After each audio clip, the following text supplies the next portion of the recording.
The live TV, सच सबसे आगे। नमस्कार, आप देख रहे हैं द लाइव टीवी और मैं हूं आपके साथ मुनमुन रहमान। हमास ने आखिरकार आईडीएफ को हरा ही दिया। गाजा में आईडीएफ को पीछे हटना ही पड़ा।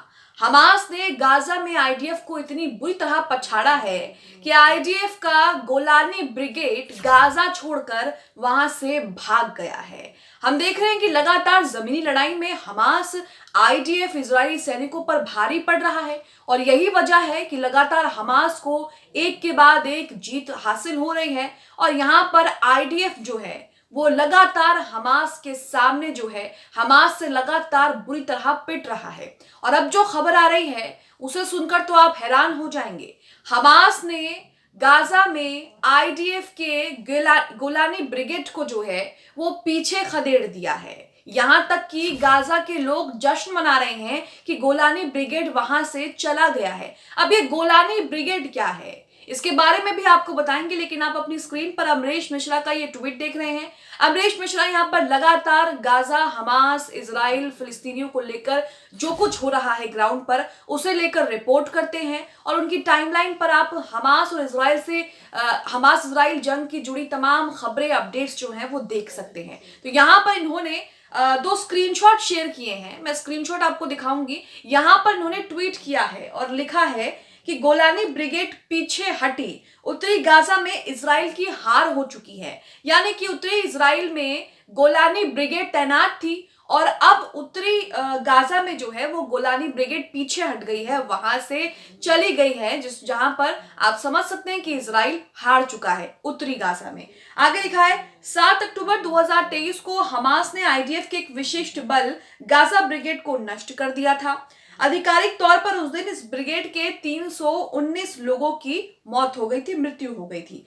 वास्तविक संख्या जो है वो इससे भी ज्यादा अधिक है। अब ये घोषणा करके कि आईडीएफ का उत्तरी गाजा पर नियंत्रण हो गया है, गोलानी ब्रिगेड को वही मैदान छोड़ना पड़ा है। तो यहाँ आप देख रहे हैं कि किस तरह से गोलानी ब्रिगेड को यहां से छोड़कर जो है वो भागना पड़ा है। इसी के साथ आपको बता दें कि ये गोलानी ब्रिगेड क्या है ये भी आपको बताएंगे, लेकिन यहाँ पर आप अपनी स्क्रीन पर अमरीश मिश्रा ने अपने ट्वीट में जो तस्वीरें शेयर की हैं वो तस्वीरें आप यहाँ पर देख रहे हैं। ये तस्वीरें जो हैं वो वीडियो का स्क्रीनशॉट है और यहाँ पर इन तस्वीरों में आप अगर एक ये वाला स्क्रीनशॉट देखेंगे जिसमें 21 दिसंबर 2023 डेट लिखी है और यहाँ पर लिखा है soldier of the Golani brigade in the Israeli army celebrate living Gaza. तो यहाँ पर आप देख रहे हैं कि जो गोलानी ब्रिगेड के सोल्जर्स हैं वो गाजा को छोड़ते हुए किस तरह से सेलिब्रेट कर रहे हैं। यहाँ पर एक दूसरा स्क्रीनशॉट भी है जिसमें बड़ा बड़ा ऊपर आपको देखिए हाईलाइट करके हुए लिखा हुआ है, जिसमें लिखा है कि Golani brigade soldier celebrate living Gaza. यानी कि गोलानी ब्रिगेड जो है वो गाजा को छोड़ते वक्त सेलिब्रेट कर रही है, गाजा को छोड़ने के लिए सेलिब्रेट कर रही है। तो यहाँ आप देख सकते हैं कि उत्तरी गाजा में तो गोलानी ब्रिगेड पीछे हट गया है और इजराइल की हार हो चुकी है। अब बात करते हैं कि ट्वीट में क्या क्या उन्होंने लिखा है। गोलानी ब्रिगेड क्या है, ये इस ब्रिगेड का गठन कब हुआ, इसका काम क्या था, इस पर बात करते हैं। तो यहां पर आगे लिखा है गोलानी उत्तरी गाजा और शुजाया उत्तरी पूर्वी गाजा में सक्रिय थी। गाजा से इजरायली सेना को पीछे हटना कठोर और बढ़ते फिलिस्तीन प्रतिरोध के सामने इजराइल के शीर्ष लड़ाकों की हार दर्शाता है।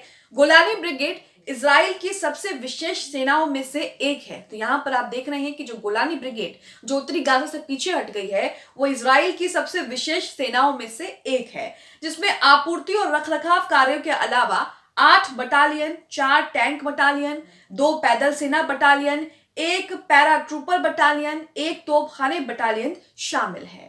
अब इसके गठन की बात करते हैं कि ये कब शुरू हुआ, इसका मकसद क्या था और किस लिए इसको शुरू किया गया। यहाँ लिखा है कि ब्रिगेड का गठन फरवरी 1948 में फिलिस्तीन के जातीय सफाई के दौरान हुआ था।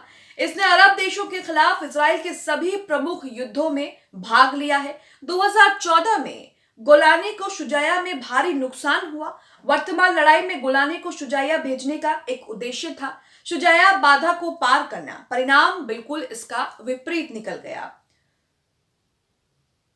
गोलानी अपने दर्जनों शीर्ष लड़ाकों और अधिकारियों को खो बैठी। जिसके कारण गुरुवार को उसे पीछे हटने की घोषणा करनी पड़ी। तो यहाँ आप देख रहे हैं कि वो गाजा में पीछे क्यों हटा है, उत्तरी गाजा से पीछे क्यों हटा है। अब ये गोलानी ब्रिगेड जो है वो इजराइल के सैनिकों में से सबसे एक जो विशेष दल है वो गोलानी ब्रिगेड को माना जाता है। लेकिन उसका हाल भी क्या हुआ आप देखिए, यहाँ पर कितने उसके सैनिक मारे गए और जिस तरह से उसके लड़ाके, उसके अधिकारी जो हैं उन्हें मारा जा रहा है, उनका सफाया किया जा रहा है। उसे देखते हुए गोलानी ब्रिगेड भी उत्तरी गाजा से पीछे हट गए, क्योंकि वो जानते हैं कि अगर हम यहीं पर टिके रहे तो हमारा और भी नुकसान होगा और भी सैन्य अधिकारी जो है वो मारे जाएंगे। गोलानी ब्रिगेड या गोलानी इकाइयों को गाजा से बाहर निकालने के निर्णय से इजरायली सेना का मनोबल और खराब होने की संभावना है। वैसे ही इजरायली सेना का मनोबल गिरा हुआ है। हम देख रहे हैं कि किस तरह से इजरायली सेना लगातार जो है वो डर के साए में जी रही है कि कहां से हमास और प्रतिरोध बल आ जाएं और उनको जो है गोलियों से भून दे।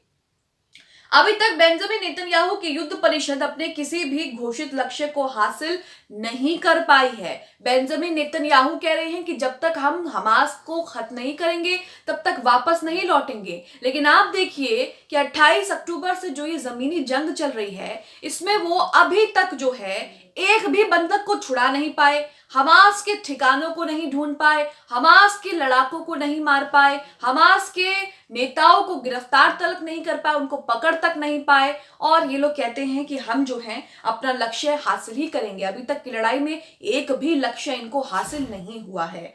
इजरायली चैनल 13 और अन्य इजरायली समाचार आउटलेट्स ने इजरायली सेना के सैनिकों के जश्न को दिखाया भी है जो अभी अभी गाजा से बाहर निकले हैं। गोलानी के सैनिक खुशी मना रहे हैं कि वो हमास के कहर से बच गए हैं। अब यहाँ आप समझे कि वो लोग खुशी क्यों मना रहे हैं। वो लोग खुशी इसलिए मना रहे हैं क्योंकि वो जानते हैं कि उत्तरी गाजा में हमास ने उसका कितना नुकसान किया है, कितने अधिकारियों को, कितने सैनिकों को मार दिया है और वो ज्यादा सैनिकों को ना मार पाए, ज्यादा लोग उनकी चपेट में ना आए, उनके कहर से बच जाए, इसलिए वहां से पीछे हट गए। और ये जो जश्न मनाया जा रहा है, ये जश्न इसलिए मनाया जा रहा है क्योंकि गोलानी ब्रिगेड जानती है कि वो हमास के कहर से बच गए हैं और वो वहां से सुरक्षित बाहर निकल गए हैं, जो भी उनमें से लोग बचे होंगे, इसलिए जश्न मनाया जा रहा है। तो हमास का गाजा पर क्या नियंत्रण है या फिर हमास अपने दुश्मनों को किस तरह से डर के साए में जीने पर मजबूर कर रहा है, ये आप गोलानी ब्रिगेड के इस जश्न से साफ साफ समझ सकते हैं। वहां की मीडिया इस जश्न को दिखा रही है, वहां के चैनल्स इस जश्न को दिखा रहे हैं और बता रहे हैं कि हमास के कहर से गोलानी ब्रिगेड के बचे हुए सैनिक जो हैं वो बच गए, इसलिए गाजा को छोड़ते वक्त वहां पर जश्न मनाया जा रहा है। वो लोग खुद के बीच जो है इसे सेलिब्रेट कर रहे हैं। तो यहाँ आप समझे कि हमास कितना खतरनाक है और वो अपने दुश्मनों का किस तरह से सफाया कर रहा है। हालांकि लगातार खबरें आ रही हैं कि खान यूनिस वेस्ट बैंक में जो झड़पें चल रही हैं उसमें इजराइल के कई सैनिक मारे जा रहे हैं, इजराइल के कई टैंक तबाह हो रहे हैं और ऐसे में हर तरफ से जो है वो हमास की ही जीत हो रही है। यहाँ पर उत्तरी गाजा में भी हमास की ही जीत हुई क्योंकि यहाँ से गोलानी ब्रिगेड जो इजराइल की सबसे विशेष सेनाओं में से ब्रिगेड में से एक है वो भी पीछे हट गई है। इजराइल की हार यहाँ पर भी हो गई है। आप इसे लेकर क्या सोचते हैं हमें कमेंट बॉक्स में अपनी राय जरूर दें। द लाइव टीवी, सच सबसे आगे।